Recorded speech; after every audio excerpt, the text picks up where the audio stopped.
listen, you have to give Luis Enrique credit, and he's becoming one of the best managers of all time with his tenure. Like, he's not nowhere near there yet, but he's starting to get into conversations where, like, wow, like it's unfortunate, bro. It's European competition is just not for you.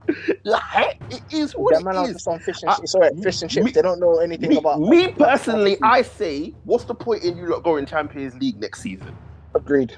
What's the point? You might as well just hand in your passport and be like, you know what, these competitions aren't for us.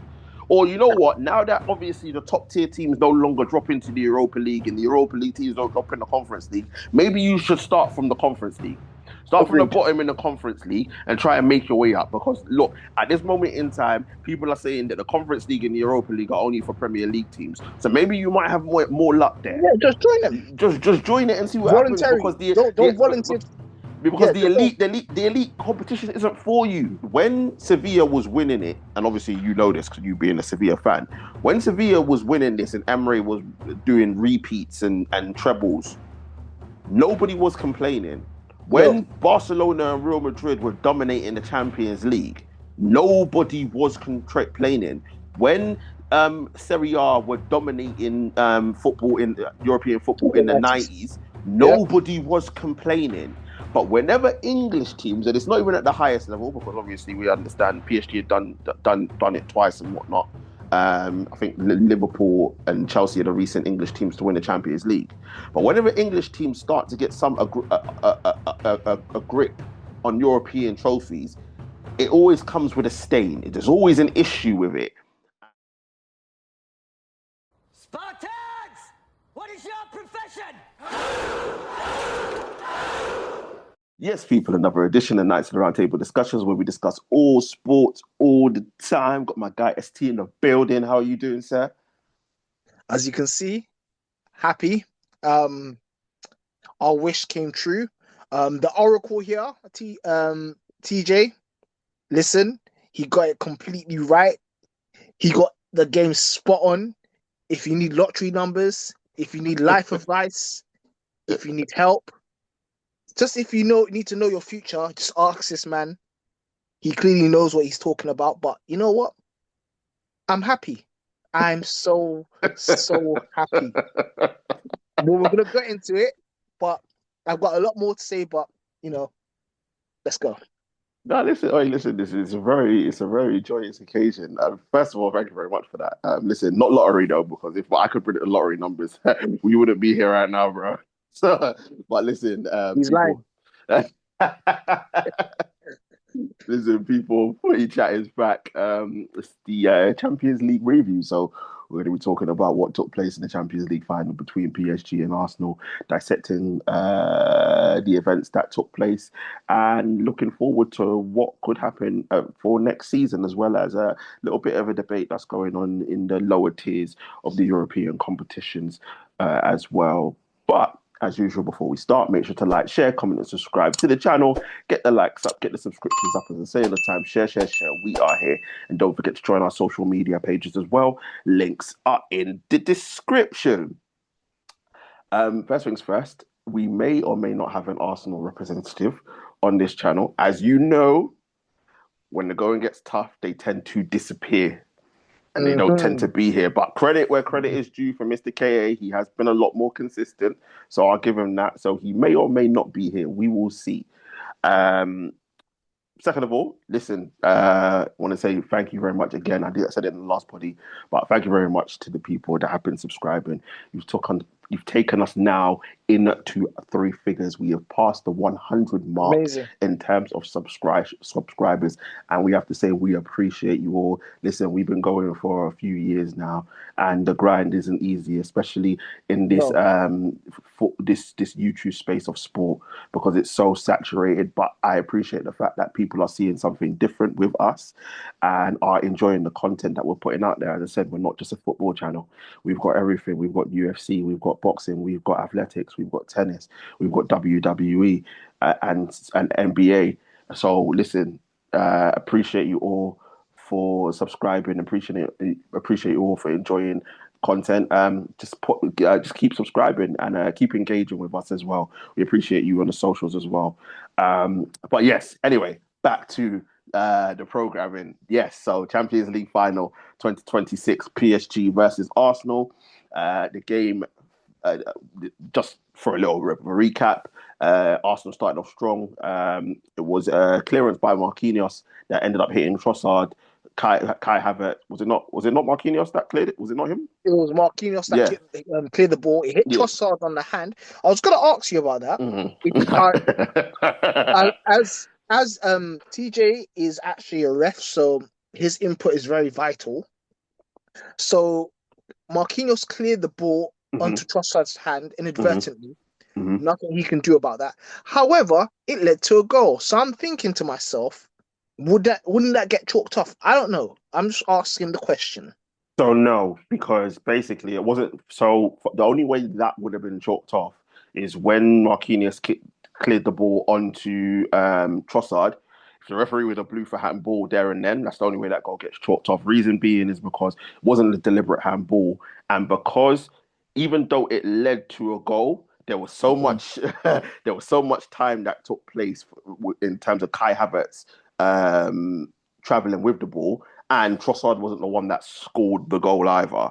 So therefore, that will not be ruled as handball, purely for the fact that Trossard was not the one that scored the goal. And even though it led to a goal in the end, it didn't directly lead to a goal. Whereas if it was in the penalty area, for example, hit Trossard's hand and Kai Havertz kicked it into the net, because that then directly led to a goal, it would have been chalked off. But then I've seen it where that hasn't happened. So it's a complete grey area. Even at the top level, they're getting these things wrong. They've made the handball rule so complicated that people are starting to guess now what's right and what's wrong. But that's the reason why that goal wasn't chalked off. But it was a fantastic finish from Kai Havertz. To be honest, he bins that. It was the only way he would have scored from that angle. So Arsenal go up 1-0 in the first 5 minutes to ST's dismay. And then it was a case of PSG just couldn't break them down. They struggled to break Arsenal. There was a couple incidences where they did get in, but Gabriel made two fantastic last-ditch interceptions, and I think Hincapié made the other one. In the first half, there was nothing else from Arsenal in that first half. It was PSG huffing and puffing, but couldn't break them down. And in the second half, it was more of the same, really. But then the key incident happened where Mosquera brings down Kvaratskhelia. Yep. In the penalty area, gives away a penalty, stonewall penalty, no complaints. Ousmane Dembele puts in the back of the net, makes it 1-1, and then we've got a game in which it becomes bitty, keeps breaking down, then substitutions have to be made, players getting cramp, players suffering because of, obviously, of how intense the game is. The heat was up. Barcola had two glorious chances at the end to kill the game off. He didn't. Goes into extra time. Obviously, we've got the incident that took place, the other high-profile incident between Nuno Mendes and Madueke. You forgot about the Saka one. What do you? So the Saka one, I don't. No. What I'm trying to say is, because I'm being honest, yeah. A lot of people have said that it comes off his foot, but it doesn't come off his foot though. It comes off a different part of his body before it hits his hand. I didn't see what part of his. So I think it hits his thigh, then it hits his hand, but then it hits his other hand. Okay, I didn't see that. I thought it just came straight. Otherwise, it hits his hand, then it hits his thigh, goes onto his hand, then it hits his other hand. So people are complaining about that not being a penalty. Because, and the reason why I say that, ST, because we know in the Prem, if it comes off a different part of your body and goes onto your arm, they're disallowing it. But we've seen in the Champions League that they disregard that. Because I think in one of the semi-finals it happened where it came off I think it might have been the Arsenal Atletico Madrid. Yeah, I think it comes off Ben White's rib onto his arm or something like that. I can't remember to what extent. So we've seen in the Champions League they disregard that, but obviously in this instance, I still think the right decision was made when it comes to Saka. I don't think it was handball. He didn't know anything about it. So yeah, that's why that wasn't given. Even though in the Champions League we've seen it given, which is why you hear me say they don't even know what they're doing at the highest level. Mhm. So yeah, but back to the second half of the extra time where Madueke gets in. Now, a lot of people have been complaining, ST, as to why that wasn't a penalty, and I can tell you why. So, when you look at it, it looks as though Madueke's got in front of Nuno Mendes and Nuno Mendes just taking him down. When you actually look at it forensically, Madueke links his arm in Yeah, with Nuno Mendes and then decides to go down, right? It's not a penalty. it's not. It's not a penalty. And there was that English bias from the pundit saying, yeah, I've seen them given, it should have been given. But my whole thing is that the referee doesn't give it on field. And I'm sorry, I looked at the replays. There is nothing there that To tells agree. me that VAR should overturn that decision. It's not conclusive because even when the pundits were looking at it, they were like, when you're umming Yeah, and ahhing, you know that it's not going to be overturned. So, and it works both ways.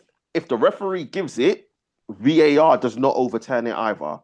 So they left the decision down to the referee. Now I know Arsenal fans are going to feel hard done by that, but I personally do not think that it was a penalty. Um, then we get to the penalty shootout, Russian roulette from there, and who's got the first one for PSG? Ramos. Ramos takes it, scores. Then obviously Gyökeres takes it, scores. Then it was Due. Doué. Oh yeah, Doué takes it, scores, and then Eze takes the second penalty for Arsenal, puts it wide. Then Nuno Mendes comes up. David Misses. Raya makes the save. Was. And then obviously Rice takes the next one, scores. Then it was Hakimi, and Hakimi scores. Then for Arsenal, it was Was it Martinelli or Rice? Martinelli. Yeah. Martinelli takes it, scores.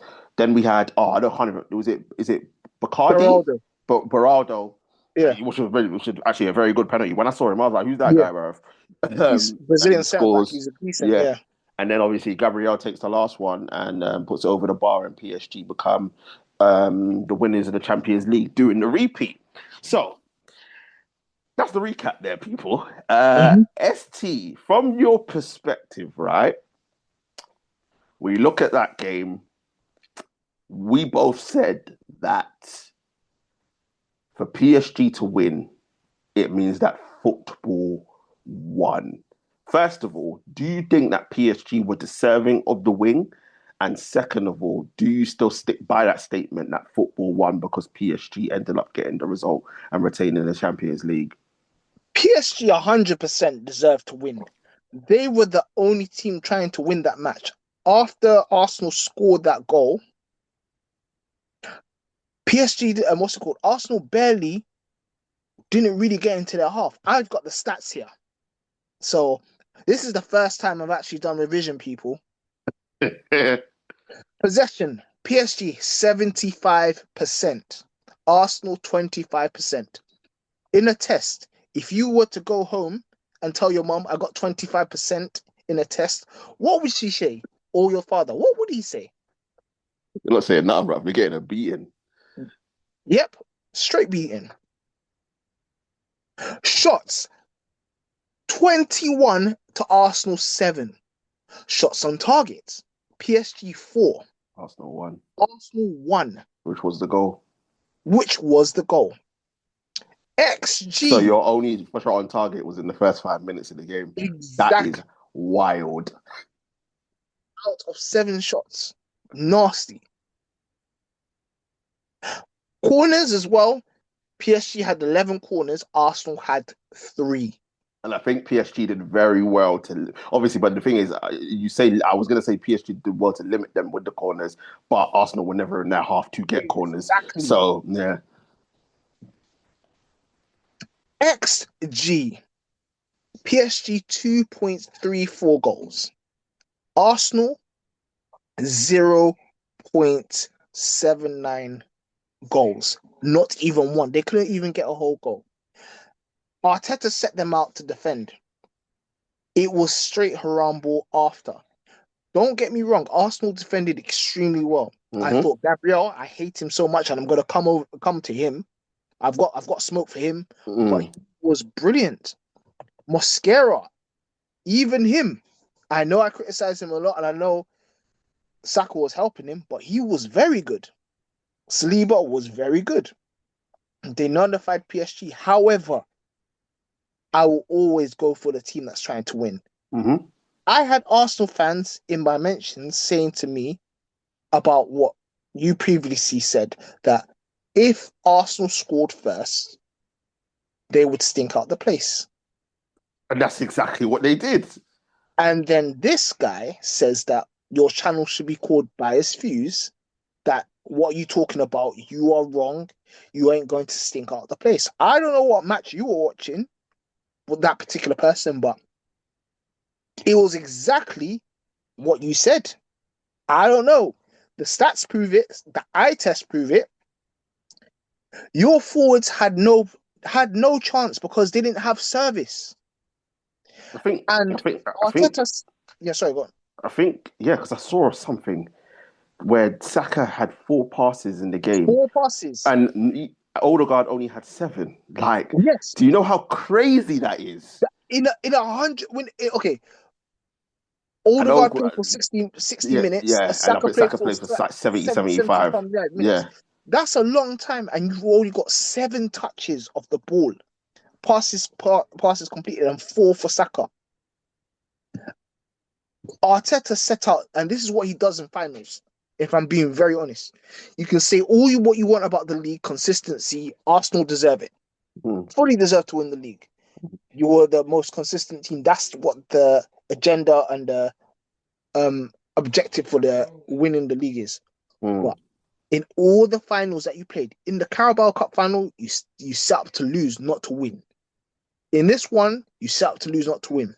I'm not saying go out all guns blazing, because with PSG, you know that if you give PSG space, they'll kill you. But you didn't even make an attempt to win. You played for penalties. I don't care what he says. You played for you got the opportunity to play for penalties. This is what you wanted. He didn't set up to win. And then you're complaining about the referee when your attack was null and void. But it's a system thing, because Odegaard, I didn't think Odegaard was that bad. However, he wasn't able to create. When Eze came on the pitch, wasn't able to create. All these players, attacking players, are not able to create. I'm not saying that they're the 100% the best, but what the issue is that Arteta doesn't let them attack. The system is not conducive to the attack. And then what happens as well, you have all these players struggling to pass the ball. You don't have the calmness in midfield or the technique, because PSG always have the ball, so Arsenal are tired. But again, it's what I keep saying about Arteta, and this is a criticism of Arteta, and I know Arsenal fans won't want to hear it. In finals, you need to play to win. It's a one-off game. A one-off game. You are not Inter Milan. You are a better side than Inter Milan. I'm being very honest. A better side than that Inter Milan in the final. Mm-hmm. You are not going to lose 5-0 to PSG. You won't. But he just doesn't. And this is the same thing that happened in Man City. He doesn't actually look to win. And this is what happens. When you set up to defend, you invite pressure. And PSG, of all the teams at this moment in Europe, are the ones that negate pressure. They're the ones that are in such good form. They have a manager. Every single one of their players understands the system to attack and to defend, because PSG do both very well. Mm-hmm. The least Arsenal can do is actually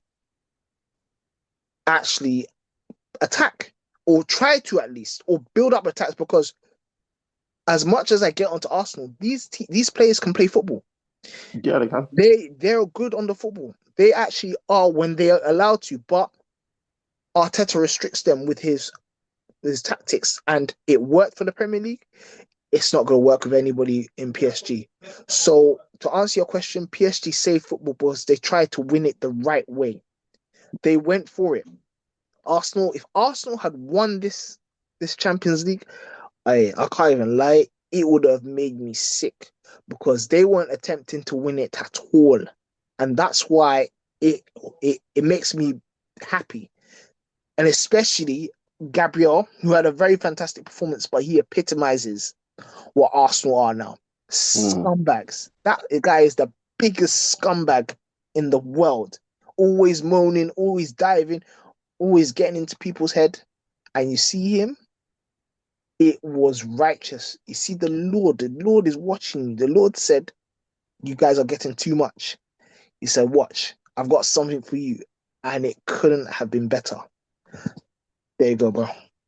Uh, uh, uh,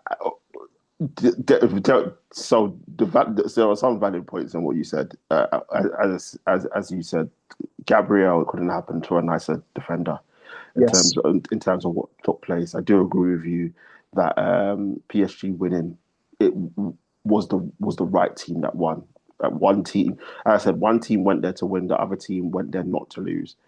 Um, I do agree that Arteta can restrict his players.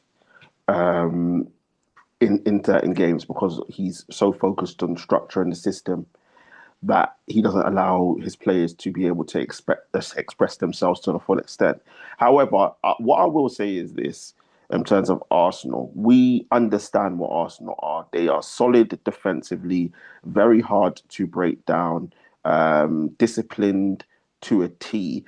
And I actually didn't have an issue with the way that they play purely because that's how what we predicted, and I think that they executed the game plan to almost perfection. Um, because they couldn't open up against PSG. PSG would have torn them apart. I know you said they wouldn't have lost 5-0, but if I think if they went toe to toe with PSG, they probably would have lost that game 3-1. They probably would have lost that game 3-1. It would have been done. So I don't have an issue with them setting up to defend. I don't have an issue with them being hard to break down, especially because they went up so early. But you are right. When you set up that way, you do invite pressure. And with the quality of the opposition, at some point, they will find a way to get through, which they did. But I don't condemn Arsenal for being so defensive because I think that was the only way that they could win this game. It was the way how they went about it is the only way that they could win this game, and it came down to Russian roulette of penalty shootout of why they lost. So it almost worked.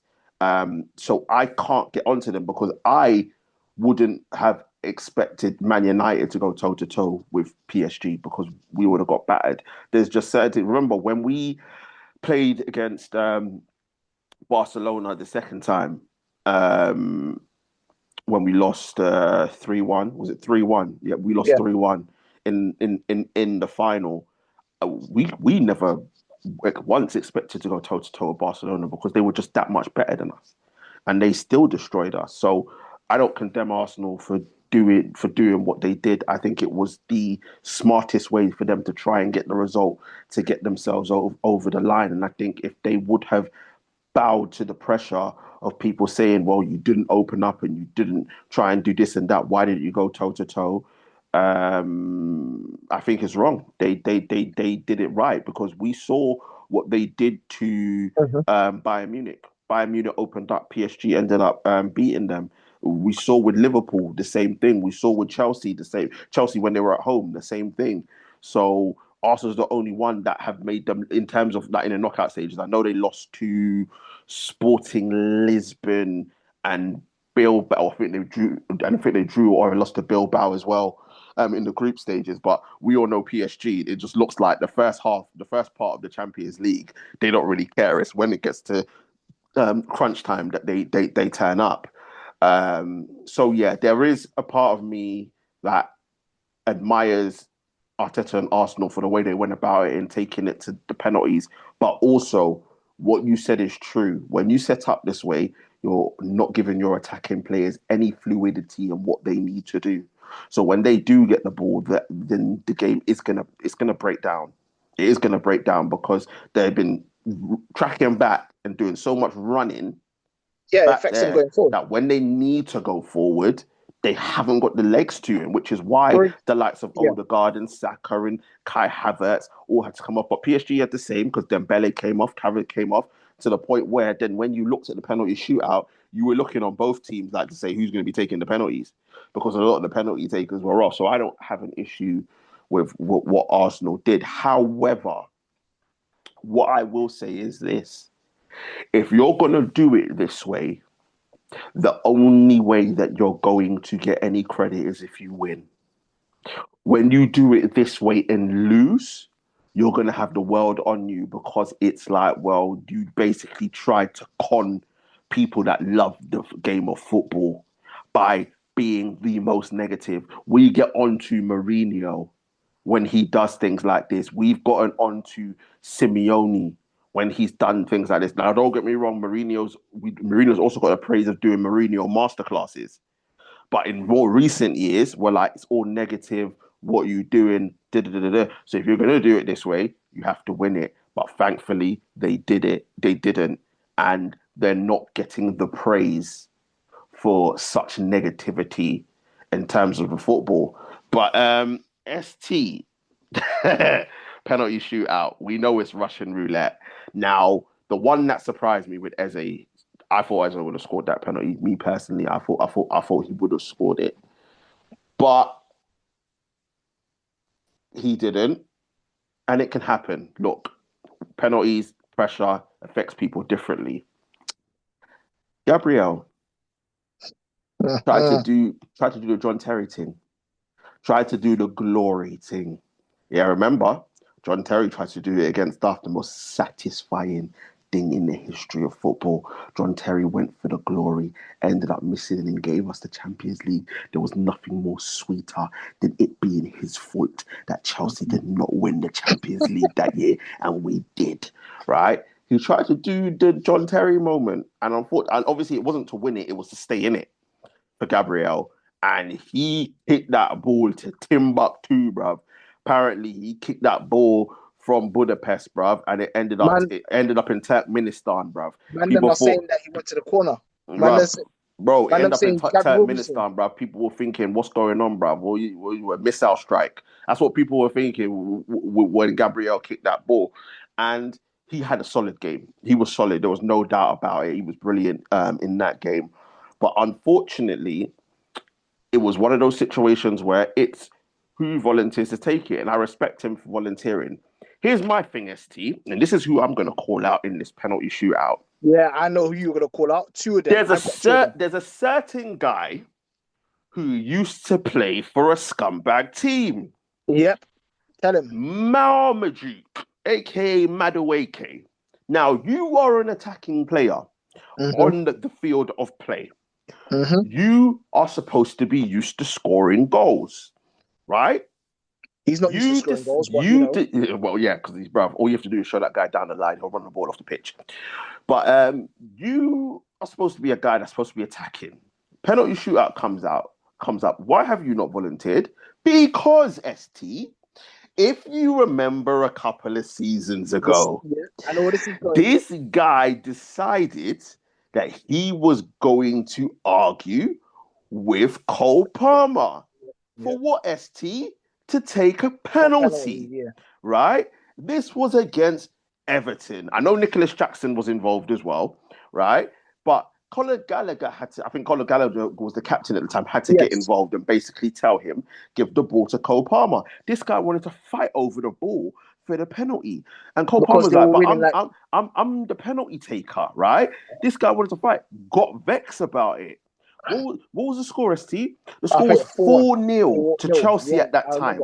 So you wanted to be big and bad when it was 4-0. But when your team needed you to step up in a Champions League final, when the pressure was at its highest, you went into hiding. You did not volunteer. So you wanted...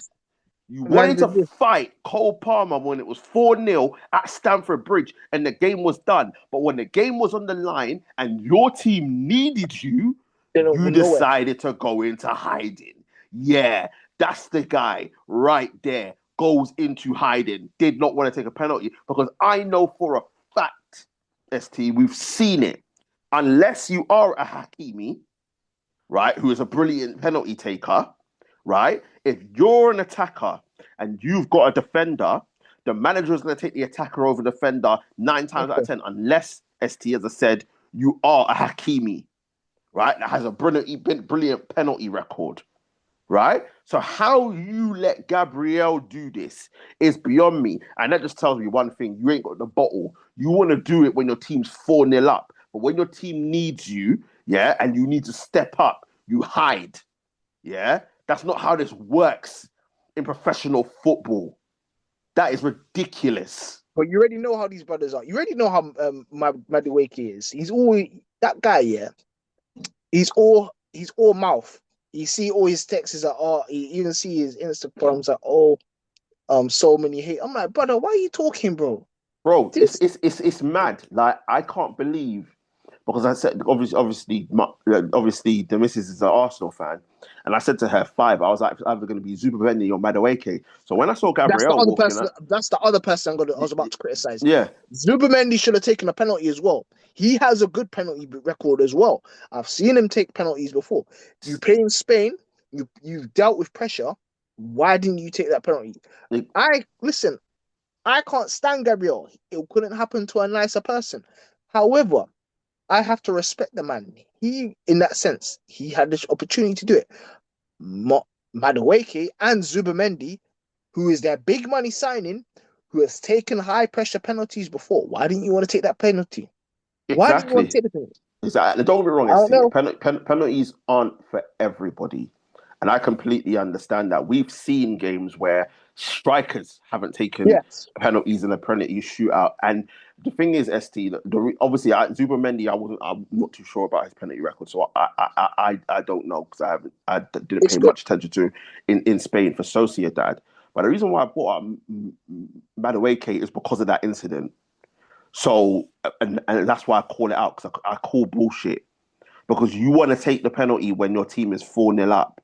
And it's Yeah, like, oh yeah, let me get some of that glory because it doesn't matter very much. But when your team needs you and it mattered, you went into hiding. That is not acceptable agreed. at all. Like it is ridiculous. But anyway, to our pleasure, it worked out for us. Let it Exactly. God is all watching. work out.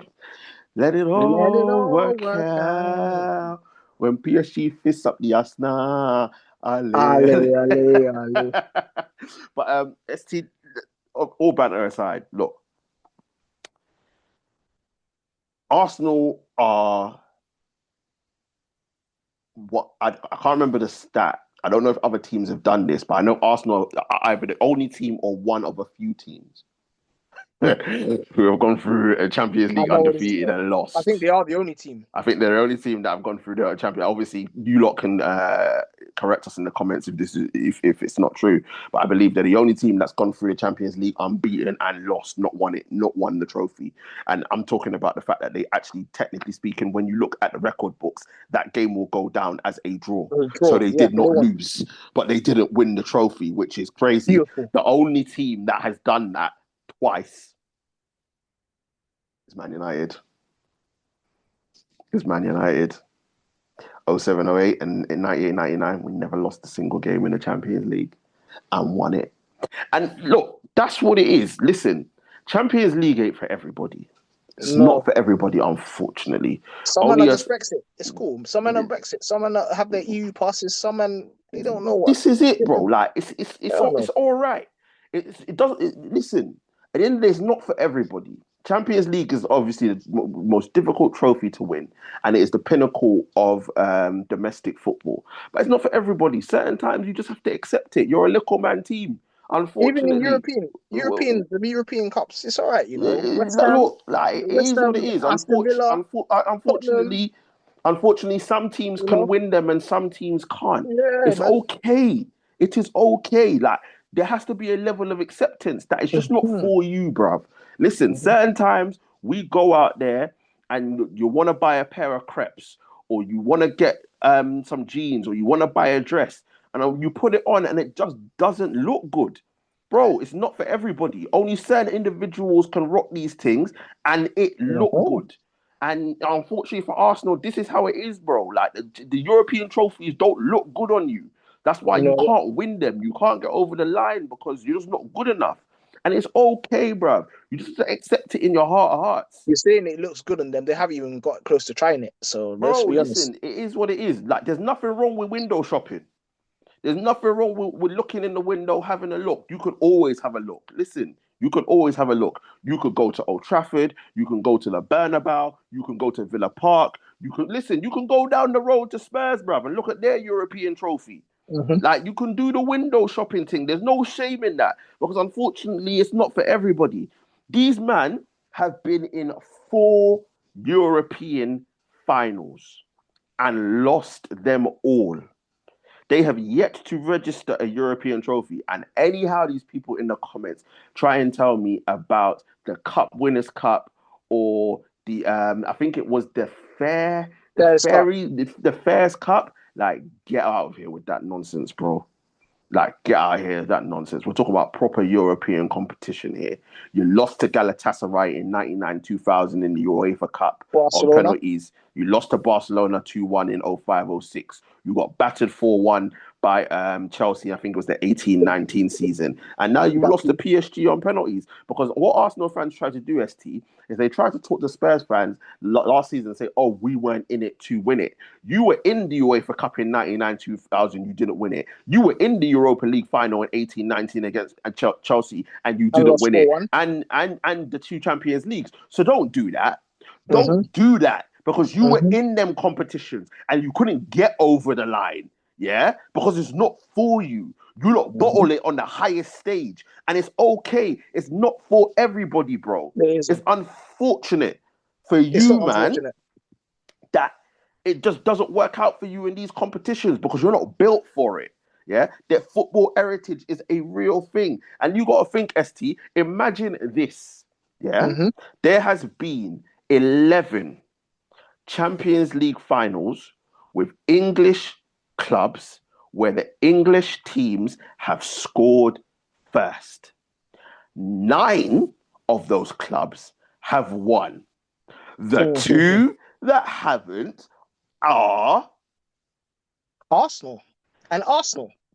bro. Sol Campbell scored the first goal against Barcelona in that was it 2005, 2006? Yep, yep. And what happened then? 2-1.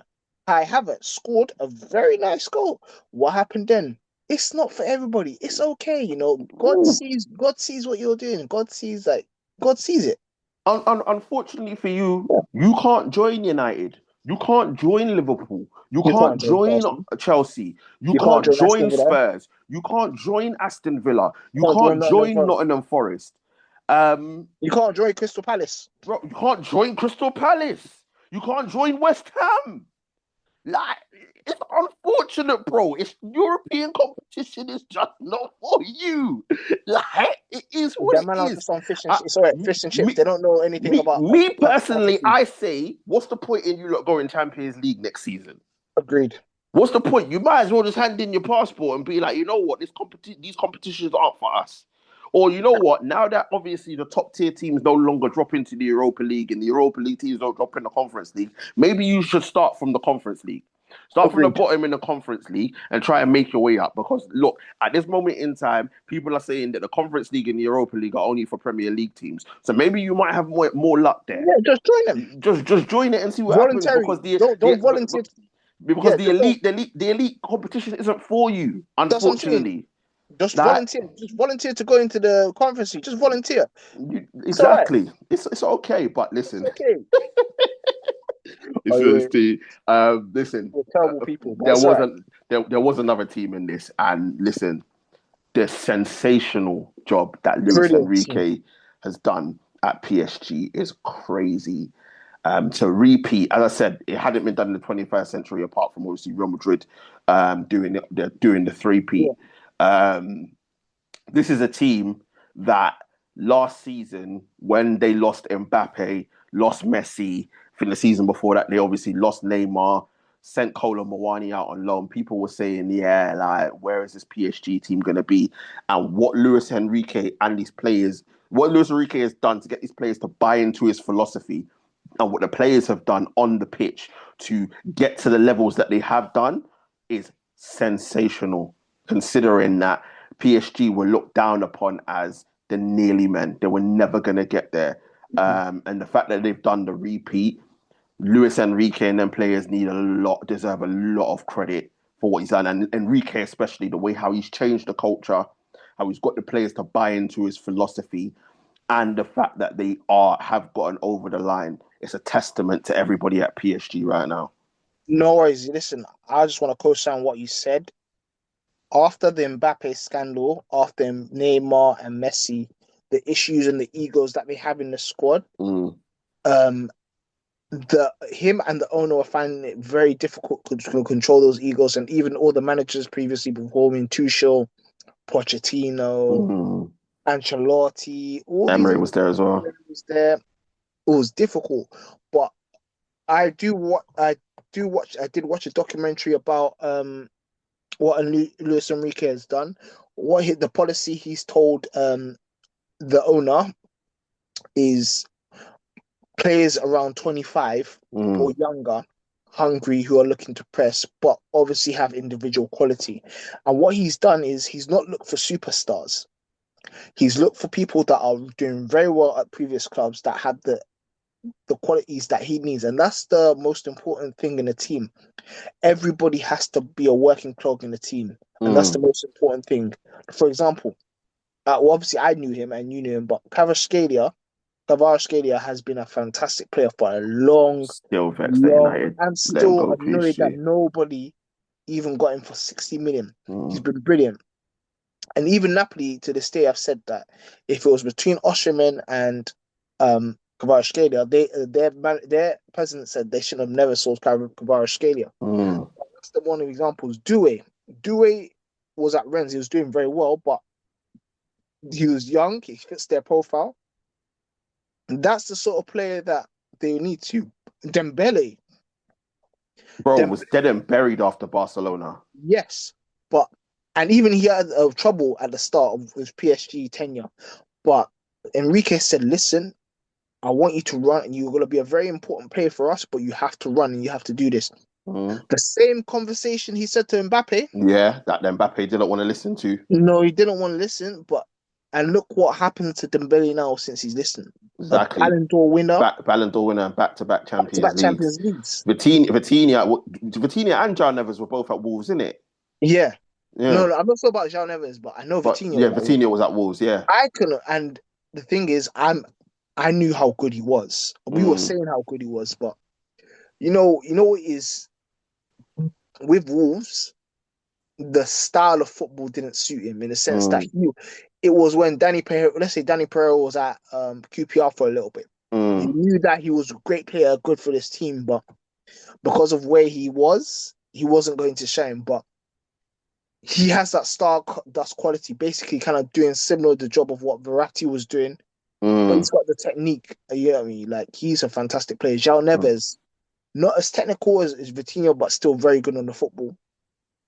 And obviously, Fabian Ruiz, who's been a stalwart, was technically pretty good at Napoli, and he's technically very good.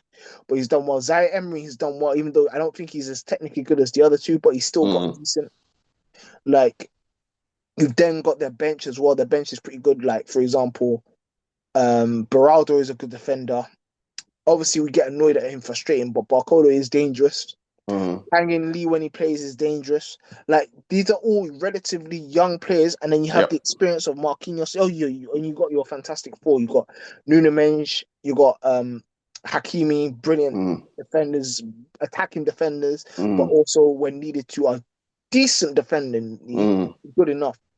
You've got Pacho, who's been a revelation again, not a big signing. Nobody would have thought about him, but he was from Frankfurt, even though Frankfurt did well.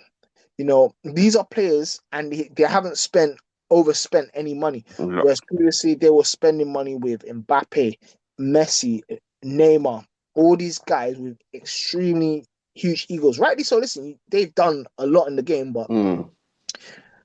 the most important thing in the team is where everybody has to work together, and then you have that individual quality to get them over the line. Mm-hmm. And I think that Luis Enrique has got them playing in the system which suits everything, and they also have the individual quality. So he deserves credit. The owner deserves credit because he got rid of Leonardo as well. Mm. Because of the arguments as well, and he was a problem. And he's now got better recruitment. And you know what? They're going to be dangerous. I heard a rumor that they're after Krupi. Krupi is going to cook in that team. Yeah, He, yeah, he's he's their he's a young prospect. Like he's had a he's their and fantastic he's season French as with well. Bournemouth. Yeah, He's their sort of player, and if I'm being very honest, he is too good for Bournemouth. yeah. I really, I think with him though, I think he should spend another season at Bournemouth, I do as well. especially them being in the Europa League. I think that I do as experience will well. do him good before he makes a I better do. move. I do. I think that. But what I'm saying is that they are well run off the pitch. They Mm, have a fantastic manager, who has his own philosophy and sticks by it. The only criticism I'll have of him is that they need to score more in the sense that they're not killers. yeah. And if you notice in that match as well, there were times where they were playing the ball, but there was nobody in the box. Like Mm, they didn't have numbers. yeah. From that, listen, you have to give Luis Enrique credit, and he's becoming one of the best managers of all time with his tenure. Like he's not nowhere near there yet, but he's starting to get into conversations where, like, wow, like Yeah, well, listen, at this moment in time, he's up there with the current managers that are still managing at the top, at the highest level. He's up there in the conversations with the he is. Peps and the Klopps of this world. Obviously, in terms of all time, he's still got a little bit of way to go, but um, yeah, he is that guy right now. And obviously, with Pep taking now a sabbatical off of Manchester City, Luis Enrique is now that guy at the time. Obviously, Klopp Yes. not in work either. Luis Enrique is now that guy. So 100% he deserves all the credit, and credit to PSG for doing the repeat, man. And Mbappe must be crying tears, bro. Oh, he He leaves must. and then they've done the repeat. But ST, quick before we go, conversation that I said to you, obviously I wanted to bring up this week. Obviously, we said that Aston Villa won the Europa League and Crystal Palace won the Conference League, and there is this narrative coming out right now that the Europa League and Conference League are now just becoming titles for English teams, right? And I took offence to that. And look, when we look at it, ST, I've got the last 10 winners of the Europa League. Villa obviously won it this season. Spurs won it last season. Atalanta won it 23-24. Sevilla, Frankfurt, Villarreal, Sevilla, Chelsea, Atletico United. So 1, 2, 3, 4. So last two winners and Chelsea make four. So you got four winners from England. 1, 2, 3. Well, actually, technically two winners from Spain, but obviously Sevilla won it twice. No, three winners from Spain. Sevilla won it twice. Villarreal and Atletico, one from Germany and one from Atalanta. When you look at the Conference League, obviously it was started in 21-22. Roma won the first one. West Ham, Olympiacos, Chelsea, and Crystal Palace. So English teams have won 3 out of the 5 conference leagues. Now, the reason why I took issue with this, ST, Mm-hmm. is that people are saying it's now become, oh, it's boring now because the English teams are the only ones winning it. I remember a time. Oh, and the people were saying, oh, well, now that the Champions League teams don't drop into the Europa League, it's now easy for English teams to win it. And I'm just like, I remember when the Champions League teams were dropping into the Europa League, and people were complaining because it's like, well, you failed in the Champions League, now you're getting a second chance in the Europa League. And now it's like, oh, well, because those teams are dropping in now, and now it's easy for the English. And I take issue with this because how is it when Sevilla was winning it, and obviously you know this because you being a Sevilla fan, when Sevilla was winning this and Emery was doing repeats and trebles, nobody was complaining. No. When Barcelona and Real Madrid were dominating the Champions League, Nobody was complaining when Serie A were dominating football in European football in the 90s. Yeah, Nobody was complaining. But whenever English teams, and it's not even at the highest level, because obviously we understand PSG had done it twice and whatnot. I think Liverpool and Chelsea are the recent English teams to win the Champions League. But whenever English teams start to get a grip on European trophies, it always comes with a stain. There's always an issue with it. And one of the things that's coming up is that English teams are a powerhouse, the amount of money in English football. And I say this, ST, to the amount of money. The product that the Premier League has created is testament to the Premier League. It's not mhm, it's not English football's fault that our league is competitive. It's not yeah, English football that a team that is in 19th that can beat the team that's top of the league, and the competitive nature of English football, right? It's not the Premier League's fault that the excitement and the entertainment that the Premier League brings has translated across the globe, which is exactly. why they've been able to get these commercial deals and the biggest TV deals. It's not the Premier League and English football's fault that in Spain you've only got 3 teams. In France, you obviously it was PSG before that, it was Lyon that dominated, right? In the Bundesliga, it's Bayern Munich with a sprinkle of Borussia Dortmund or Leverkusen. Leverkusen every 10 to 15 years. That's not the Premier League's fault. The fact that the Premier League's competitive from number 1 to number 20, and I know people will come out and say, well, Manchester City have won it for 5 years and blah, blah, blah, and this, that, and the other. And Liverpool's the only one. Arsenal's only won it the first time in 22 years. Obviously, sprinkle Chelsea in there. But the fact of the matter is that because there's such a competitive nature, especially the fact that there's different teams now in the Champions League, it creates more interest. It creates more buzz. So how is this the Premier League's fault now that the Europa League, the last 2 winners have been English teams, and in the Conference League, English teams have won it last 3 out of the 5 years? How is that? How is that English team's fault? It's jealousy. And you know what? As you said, like we know Premier League is not the most technical league. We were Mm, aware of that. However, as you said, it's the most competitive league. mm. That's the fault and staying on your teams. When you go to these teams in the continentals, their TV rights are completely different. Oh yeah, they get peanuts. They get peanuts. They don't get the TV rights, so they don't get paid as much. So yeah, they're not able to get players.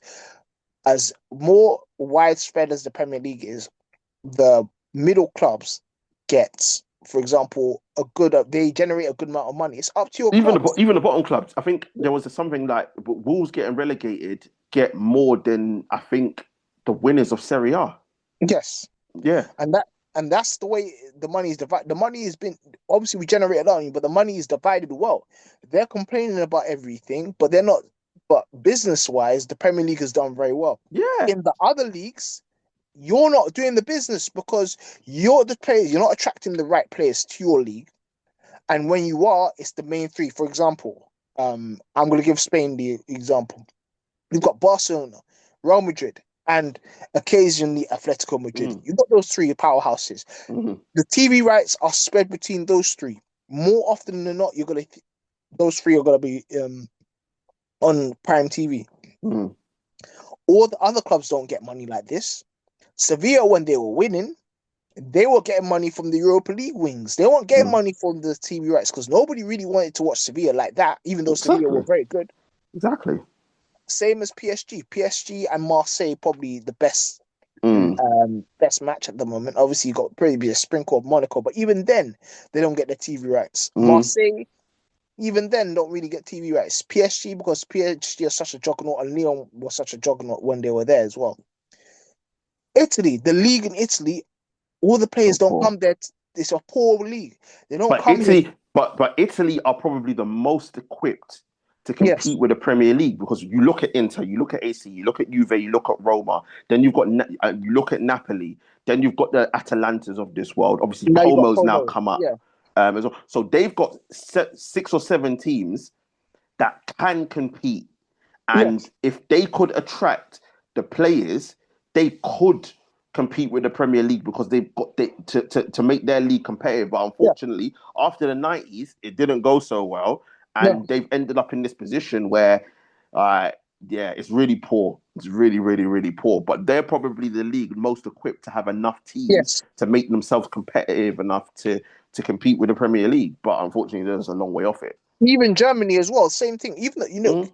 you have the Klassiker, which is Bayern Bayern and Munich Dortmund. for Dortmund, and then obviously you've seen Bayer Leverkusen do very Mm. well. Maybe occasionally Leipzig, Leipzig, yeah. but look at this: Bayern Munich are the only ones always playing in the prime spots. Mm. Like the money is not divided equally, Mm-mm. and that causes the power of the league to be weak. Whereas the Premier League, again, it's not divided equally, but however, the clubs are taken care of in that sense, so they're able to generate the players. They're Yeah. able, and also I'm going to say this as well. There are different styles in the Premier League. A Mm-hmm. lot of the German league teams play the same counter-attacking football, Mm-hmm. high lines. Mm-hmm. Italy, more tactical. Players are not as fast, so Mm-hmm. they're not going to struggle in Europe. Spain, technical on the ball, possession, but they're not killers. Premier League has different sort of teams. Man City is a different team to Arsenal. Mm-hmm. Arsenal is a different team to Man United. Manchester Mm-hmm. United is different to Chelsea. Yep. Aston Villa play this one. And that's why they're able to deal with every style in those conference leagues. And they're not at the level of the higher playing teams in their countries. And Mm-hmm. that is the main reason why Yep. we England are doing well, and that's a testament to England that you can Yeah. have different styles of football. You can't kill a cat one way; it has to be done a different way. You know what I mean? Like it's all sour grapes for me. It is, and obviously I can understand the element of jealousy, but this is my whole. It goes back to the whole thing of what product are you putting out there. As I said, the Premier League, yes, it's not the most technical. Yes, it's probably not the best stylistically, but it's the most competitive. It's the most entertaining. Like you're gonna see that you obviously our generation is a bit different because we watch football now. We're bored. But Yeah, when during our era, we would sit down and watch a Bolton versus Wolves. We would sit down and watch a Sunderland versus versus Everton. because they Bro, were very good players there. who's sitting down watching Alaves versus Osasuna? Nobody. Who's sitting down and watching a Cremonese versus Verona. Lecce? Who's Yeah, sitting down? Who's sitting down and watching a Rayo Vallecano versus Valladolid? yeah, Nobody's interested like that.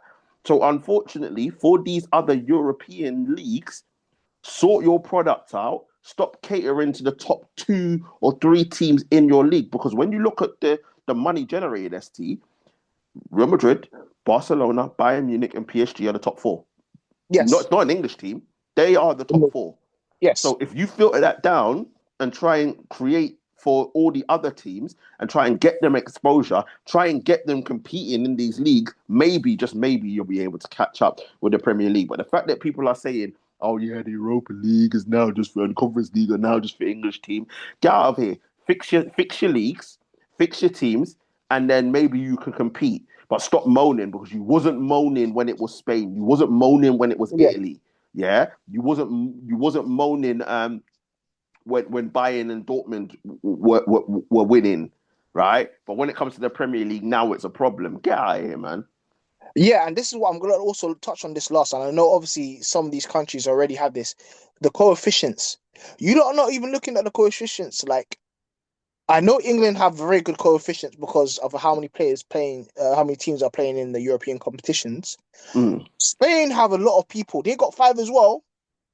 So then exactly. Spain's why the are they other not league doing with it? 5. Spain's the other league with 5. Italy, again, the previous said had 5 as well. So you're having the opportunities to, but it all comes down to you're everybody playing the same in your league and the money filtering down Yeah. to the lower clubs is not being spread evening or not being done at all. Message. Oh, anyway, listen, you guys out there, all you Bundesliga fans, Serie A fans, La Liga fans, Liga fans, listen, get your leagues to fix the fuck up, and then maybe, just maybe, you'll be able Exactly. to compete again Exactly. financially. and fix your leagues and try and get more eyes on your leagues for the entertainment purposes. But ST, we're going to wrap up there. People, let us know what you think in the comment section. Let us know what you think about the Champions League final between PSG and Arsenal. Did football win with PSG winning? From an Arsenal perspective, we want to hear from you, Arsenal fans. Do you feel hard done by? Do you feel like the referee was against you, which is what a lot of Arsenal fans were saying? Do you feel like the penalty Ridiculous. would have made a difference? How do you feel about obviously 20 years and still not getting a Champions League medal? How do you feel that? They feel Um, okay, bro. Do you see that parade? listen, they were allowed to listen after winning the league. You listen, you dust yourself off, and you look at the season in hindsight and be like, listen, 22 years, no league title. We'll accept that. Yes, there is that major disappointment of not getting a Champions League, but they still had something to celebrate in that parade. Yeah, let us know what you think about Arsenal never winning in four finals in Europe. Should they just hand in their passport? Is it time to say, you know what, let's just forget Europe, we focus on the domestic trophies and come back? Let us know what you think about the debate of English teams in the Europa and Conference League. Do you think there's a massive disparity between English teams and everybody else? Do you blame the English teams for this, or have they just taken advantage of the fact that their product is so much better than everyone else's, which is why they can generate the money to buy players and then dominate in these leagues? And why wasn't this debate brought up when Sevilla was winning all that time? Why wasn't this debate True. being brought up when Italy were dominating in the 90s? Why is it only English when the English start to dominate Europe that this becomes a problem? We want to hear from you. And as usual, before we go, make sure to like, share, comment, and subscribe to the channel. Get the likes up, get the subscriptions up, and at the same time, share, share, share. We are here. And don't forget to join our social media pages as well. Links are in the description. Want to say thank you very much to my guy ST as usual. Thank you very much, sir. Nah, man, been a brilliant show, man. No, I've It's always thoroughly good when the enjoyed. Ops are losing. Listen, Arsenal fans didn't turn up. Obviously, as you know, when they lose stuff like this, they go into hiding. So it is what it One is. second before I'm gonna call out the truth as well. He had and Co and KA, they had a lot to say, Hmm. a lot to say. All these Arsenal fans, when Man United lose and everything, we are always here. We're always here. We don't run. Even when we got caught, even after when Tottenham beat us, we were here. We don't run away. When Arsenal lose, nowhere to be seen. But when they won the league, they were all They were jumping all up about. here. They I they were mean, all up rightly here. so, fair enough. I Yeah. get it. Like you won the league, but you have to take the good with the bad. It, And it, when it happens, look, they're not here. It's silence. You don't I'm hear telling anything. you, tumbleweed, bro. Cowards. Cowards. Tumble. Both of them, cowards. All these Arsenal fans, cowards. Listen, you heard it from ST. You heard it from ST. But listen, coming up, obviously, ST and I will be back with United Talk. We'll be wrapping up Yeah, our season, looking to the future. It's just come through that we've agreed a deal with Edison, so that's a positive for us. good player. Yeah, we'll also be back for our end of season show where we'll be wrapping up everything that's taken place in the Premier League, also doing the team of the season and that as well. But listen, people, stay safe out there, be safe, and we shall see you very, very soon. Peace.